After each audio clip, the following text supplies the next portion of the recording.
अस्सलाम वालेकुम, आप देख रहे हैं प्रॉपर्टी न्यूज़। मुझे कहते हैं मोहम्मद आसिम सिद्दीकी। कभी आप मुझे देखते हैं रोड शोज़ पर, कभी देखते हैं न्यूज़ डेस्क पर, लेकिन ज़िंदगी में चांस लेना ज़रूरी है और हमने भी लिया है चांस और लेकर आए हैं आपके लिए टेक एवरी चांस। इस शो में हम बात करेंगे रियल एस्टेट प्रॉपर्टी सेक्टर के हवाले से, बेहतरीन इन्वेस्टमेंट अपॉर्चुनिटी के हवाले से, और आपके सामने लेकर आएंगे उन लोगों को जिनका इस फील्ड में बेहद एक्सपीरियंस है। लेकिन आज हम जिस शख्सियत को प्रोग्राम में इनवाइट कर रहे हैं, ये जो हमारे प्रोग्राम में मौजूद है, उनका ताल्लुक तिजारत प्रॉपर्टी से है। लेकिन इसके साथ एक अच्छी और एक इंटरेस्टिंग बात यह है कि इनका ताल्लुक रियल एस्टेट सेक्टर से है और एक यूथ के ज़ुमरे में आते हैं। पाकिस्तान में यूथ चूँकि बहुत ज़्यादा है और इस सेक्टर की तरफ उनका रुझान बन रहा है। So with me I have Rohama Malik. अस्सलाम वालेकुम। वालेकुम अस्सलाम। कैसी हैं आप? मैं बिल्कुल ठीक हूँ, आप कैसे हैं? अल्हम्दुलिल्लाह। तो रोहामा, तिजारत प्रॉपर्टी से आपका ताल्लुक़ है, कुछ बताएं तिजारत के हवाले से। तिजारत प्रॉपर्टीज़ बेसिकली मार्केटिंग एजेंसी है जो कि रियल एस्टेट सेक्टर को प्रोवाइड करती है अपनी सारी सर्विसेज, और ये टॉप नॉच प्रोजेक्ट्स हैं पाकिस्तान के जिनको डील करती है, जिनमें Lahore smart city, capital smart city, park view city जैसे बड़े प्रोजेक्ट्स शामिल हैं। पार्क व्यू सिटी जैसे बड़े प्रोजेक्ट्स शामिल हैं। ताल्लुक़ इनका सेल्स से है और दुनिया में हाईएस्ट पेड जॉब सेल्स की है, और जो दुनिया के अमीर तरीन लोग हैं उनका ताल्लुक़ रियल एस्टेट सेक्टर से है। तो कितने पैसे कमा लिए?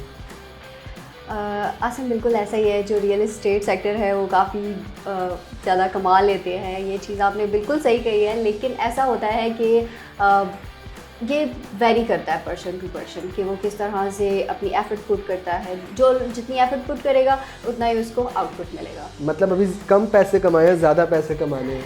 इट डिपेंड्स कि मैं कितना काम करती हूँ और मैं कितनी एफर्ट पुट कर रही हूँ और कितना मुझे आउटपुट मिल रहा है। अच्छा, तो हम अब बात कर लेते हैं इस टाइम फ्रेम के हवाले से। पहले आपको प्रॉपर्टी ख़रीदने के लिए एक बाबा जी होते थे, मैंने तो अपने बचपन में देखा है, पेट निकला हुआ, मूँछों को ताव दे रहे, और उनकी दुकान पे जाना पड़ता था। वो एक कॉल करते थे और सारी इन्फॉर्मेशन आ जाती थी। लेकिन इन दिस टाइम फ्रेम आज 15 साल बाद हम देख रहे हैं तो मॉडर्निज़म डिजिटलाइजेशन कहते हैं इसको। तो आज आप लोग कॉल करते हैं और लोगों को खुद खींच खिलाते हैं कि भाई इन्वेस्टमेंट करो। इस टाइम फ्रेम को कैसे एक्सप्लेन करेंगी? अब आज से 15 साल पहले बहुत डिफरेंट होता था। आप सही कह रहे हैं कि लोगों के पास जाना पड़ता था, लेकिन ये नहीं होता था, वो एक कॉल पे आपको नहीं हर चीज़ दे देते थे। उनके पास बार बार जाना पड़ता था। वो आपको कहते थे अभी आके इसके लिए पैसे दो, अभी आके इसके लिए पैसे दो। वो बार बार रिपीट पे उनके पास जाना पड़ता था। दिन में लोग ख़वार हो रहे हैं, ये सीन होता था पहले, ठीक है। तो जैसे मॉडर्निज़म आया है, डिजिटलाइजेशन हुई है, तो ये चीज़ बहुत ईजी हो गया। लोगों की डिमांड भी डिफरेंट हो चुकी है, लोगों की अप्रोच डिफरेंट हो गई है चीज़ों को लेके। अब लोग चाहते हैं कि उनको हर चीज़ जल्दी जल्दी से मिल जाए, ठीक है। उनका जो स्पैन, टाइम नहीं है लोगों के पास। यस, पेशेंस जो है ना वो लोगों के पास अब उतनी नहीं है, ठीक है। पहले लोगों के अंदर बहुत पेशेंस होता था, लेकिन अब नहीं है। मैम के पास भी टाइम नहीं था, सुबह प्रोग्राम का टाइम दिया था, आज हम शाम को रिकॉर्ड कर रहे हैं। तो लोगों की मसरूफियात, जी सही ठीक है, बात जिस है। तरह से मसरूफ़ होते हैं लोग, तो अब सिर्फ ये होता है कि एक कॉल करनी होती है। इसीलिए हम लोग बैठे हैं, हम लोग सुबह से लेकर शाम तक, जैसे आपने कहा, हम सर्विसेज प्रोवाइड करते हैं लोगों को। उनको हम लोग प्रायोरिटी देते हैं, सही वो ताकि एक कॉल करें उनको सारी सर्विसेज उनके डोर स्टेप पे मिल जाए। मुझे अगर प्लॉट लेना होगा तो क्या करना पड़ेगा?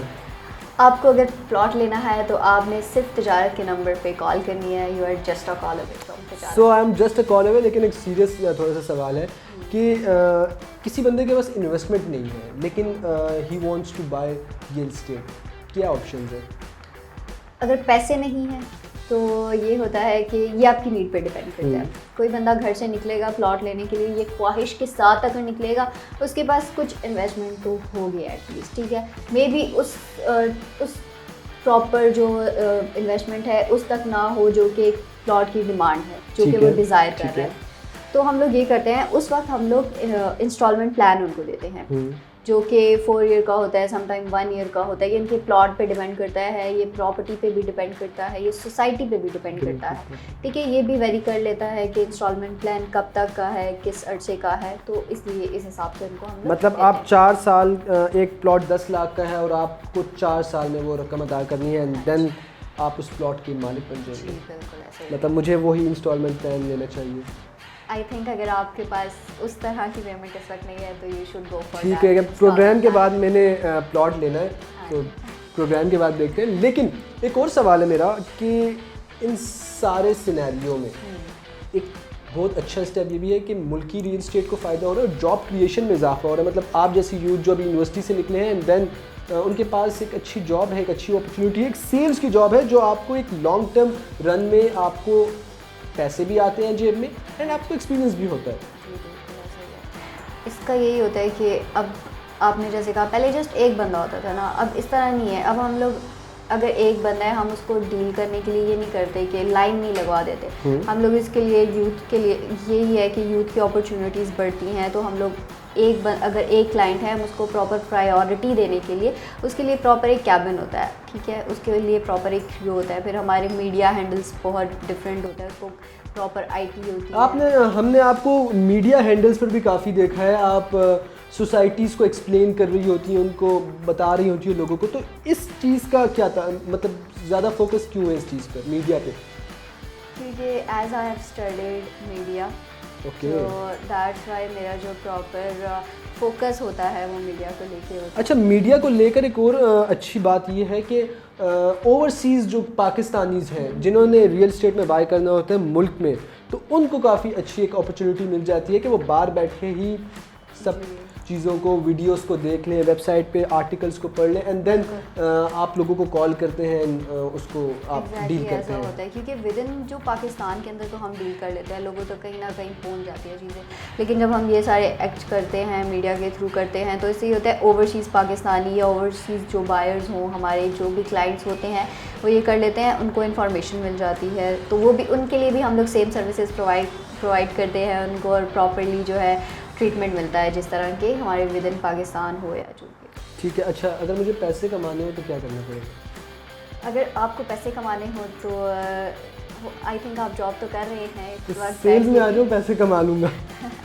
सेल्स का यही होता है, आप जितना बोगे आप उतना काटोगे, तो आई थिंक सो अगर आप चाहते हैं सेल्स में आना, it is a good opportunity. आप तिजारत प्रॉपर्टीज़ में भी आ सकते हैं। तिजारत प्रॉपर्टी से भाई मुझे ऑफ़र आ चुकी है, सो वाइंड अप करते हैं, लेकिन आखिर में जाते हुए तिजारत प्रॉपर्टीज़ क्या सिर्फ इस्लामाबाद की हद तक है या क्या आप लोग, क्या सिनेरियो है इस चीज़ का?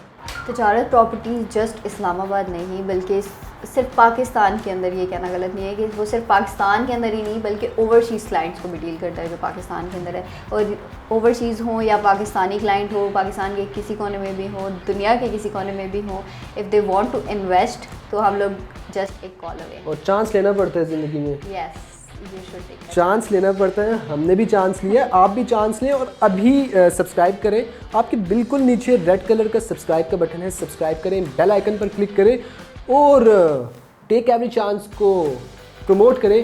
प्रॉपर्टी न्यूज़ को सब्सक्राइब करें। मुझे इजाज़त दीजिए। Thank you so much Rohama for joining me, और अगले प्रोग्राम में हम आपकी मुलाकात कराएंगे एक ऐसी शख्सियत से जिनका प्रॉपर्टी में काफ़ी एक्सपीरियंस है। नाम मैं अभी डिस्क्लोज़ नहीं करूँगा, लेकिन अगले प्रोग्राम का इंतज़ार करें। मुझे इजाज़त दीजिए।